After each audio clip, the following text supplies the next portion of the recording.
जय श्री राम दोस्तों, वॉक पर चर्चा में आपका स्वागत। सरकार बनने की तैयारियां हो रही हैं और राजनीति चल रही है। कल अभिषेक मनु सिंघवी और कांग्रेस के कद्दावर नेता जयराम रमेश ने और बाकी सब ने भी एक बात बोली कि खड़गे जी ने भी बोला कि मैंडेट भाजपा के खिलाफ है। तो कंपैरिजन दो तरीके से हो सकता है, या तो बीजेपी वर्सेस कांग्रेस हो या यूपीए वर्सेस एनडीए हो।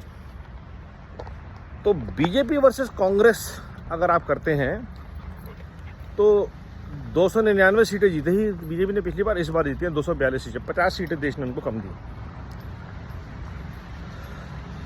या जो भी।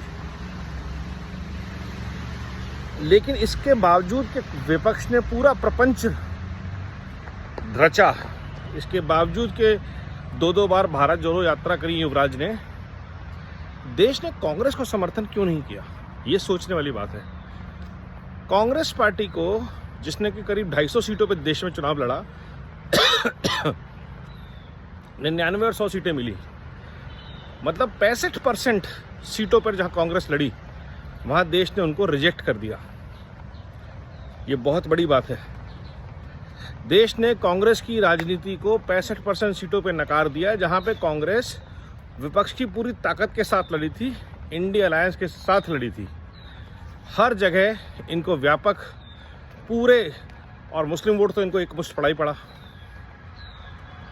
कहने का तात्पर्य ये है कि 65% भारत ने कांग्रेस को नकार दिया और भाजपा को, वहीं जहां भाजपा लगभग 400 सीटों पे लड़ी थी, उसमें से 242 लोगों ने, मतलब 60% लोगों ने भाजपा को 65% लोगों ने भाजपा को जिता दिया।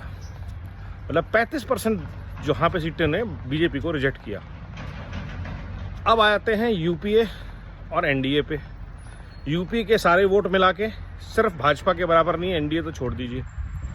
और एनडीए के पार्टनर जहां जहां लड़े वहां ज़बरदस्त जीते, चाहे वो तेलंगाना हो, चाहे वो एपी हो, और चाहे वो देश का कोई और हिस्सा हो।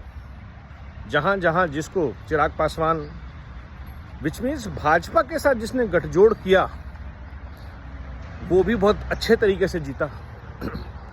तो दो बातें इसमें से निकल के आती हैं। एक तो भाजपा को इन spite of 10 years of rule सिर्फ 35% सीटों पर रिजेक्शन आया, विच मीन्स 65% लोग भाजपा की रणनीति के, मोदी जी की नीतियों के और देश में किए गए कामों के भरपूर समर्थक हैं। दूसरी बात ये निकल के आती है कि जितना मर्जी आप रिजर्वेशन का झूठ बोल लो, जितना मर्जी आप कॉन्स्टिट्यूशन का झूठ बोलो, जितना मर्जी आप खटाखट कर लो, देश ने लूट, झूठ फूट, विभाजन और भ्रष्टाचार की नीति को फिर से रिजेक्ट कर दिया है। केजरीवाल का 7 सीटें हारना in spite of full support of Congress in Delhi, ये इस बात का सबसे बड़ा सबूत है। हिमाचल में कांग्रेस का आम आदमी पार्टी और सारे दलों के साथ मिलकर लड़ना, जहां पे उनका राज है, वहां ये सीटें हारना चारों की चारों, इस बात का सबूत है।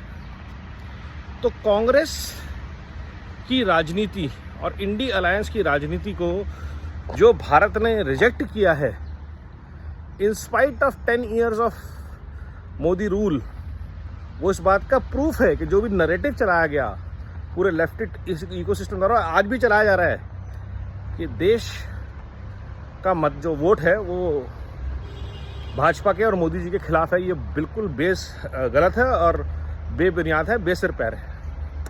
ये चीज़ हमें समझनी पड़ेगी। असल में देश ने भाजपा की नीति को, मोदी जी के प्रयास को, राम मंदिर को, 370 को, विकास को भरपूर समर्थन दिया है, इन spite of all the factors. अब आप इस बारे में सोचिए, जो मैंने आपको डेटा पॉइंट्स दिए हैं, ये फैक्ट है, इसको आप डिनाई नहीं कर सकते। क्षेत्रीय दलों ने क्षेत्रीय मुद्दों के ऊपर चुनाव लड़ा और वो ताकतवर बन के उभरे, चाहे वो ममता बनर्जी हों, चाहे वो अखिलेश यादव हों, चाहे वो शरद पवार हों। इनकी पकड़ जो अपने अपने रीजन में है, वो पहले भी थी, वो आज भी है। मोदी जी के टाइम पे, जब योगी जी के, अभी जब लोकसभा के बाद विधानसभा के चुनाव होंगे, इनकी असली ताकत वहाँ पे नापेगी। क्या भाजपा महाराष्ट्र के विधानसभा चुनाव में शरद पवार को पटकेगी, या भाजपा ममता को पटकेगी, या भाजपा सपा कांग्रेस के गठजोड़ को पटकेगी? क्या इंडिया अलायंस लोग विधानसभा चुनाव में भी इकट्ठा लड़ेगा? वो देखने वाली बात होगी। तो इसलिए ये डेस्परेशन थी कि एक बार यहाँ पावर में आ जाए, फिर स्टेट्स देख लेंगे। वो डेस्परेशन अभी और बढ़ेगी, क्योंकि इसी अलायंस को स्टेट्स में जाना है।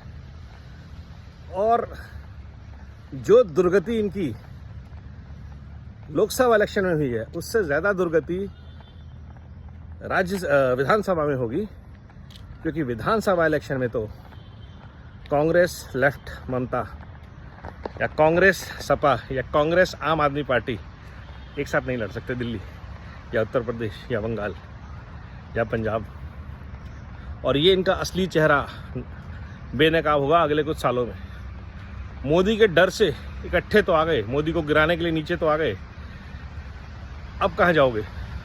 Now that Modi government is coming back, सबके खाते खुलेंगे, सब भ्रष्ट लोगों पे प्रहार होने वाला है, और वो पहले 100 दिन में ही होगा। तो करें तैयारी, आ रहे हैं तीसरी बार भगवादारी।